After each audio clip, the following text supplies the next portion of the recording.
The narrowboat card here again is a pop out, and there's a couple of variations. You've got a choice of a sort of a larger boat or a longer narrow one. I've just gone for the slightly bigger one here, but the construction's all the same. So what I'm going to do, there's guidelines here. Simply pop some tape onto the tab of my narrowboat and pull that back just so I'm to the guidelines. I can see where I am.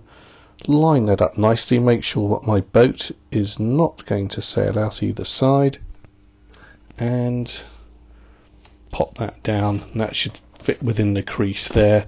So that's my first part, and then I've got my tab here which will just glue those two parts and stick on, and that will lift the narrowboat.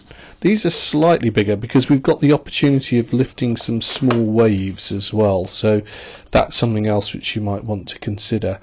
Okay, so that tab just sticks on the riverbank there in line here. That just goes right the way forward, and then the boat will just come back and rest against that, and then as we open up, that will just cause our lift there. I'll just tip this up, you can see the first mechanism in there. Now we've got the next line here, and we can have some of the waves. There's 3 of them. I'm probably just going to put 2 on. You don't have to have them if you don't want to. You could just say, well, look, there's my card there. That's my narrowboat card. But I'm going to go on a little bit further. Now, if you want to, you can put the waves on. There's 3 of those, and they come at sort of 90-degree angle like this. They tend to have a smaller foot. You can see how it just nicely disappears into there. So the first one has a white line to line up with along here. I've put one of the tabs on, the blue tab, stick it on, fold it down, and then literally as the whole thing comes together, just rub that, and you'll see now how that just pulls the wave up. And if you want to, we can go on and just put the other ones on as well. I'll just lay that flat. These are 10mm apart, so same technique.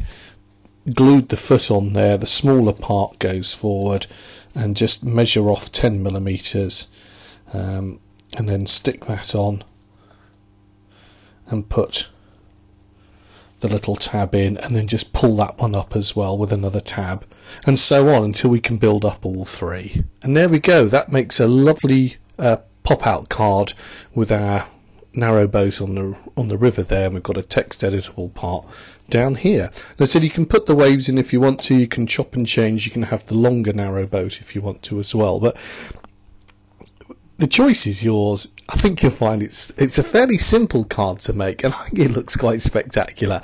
A great one again for someone who perhaps wants to go for a holiday on a narrowboat or just loves their boats. I hope you enjoy making this card.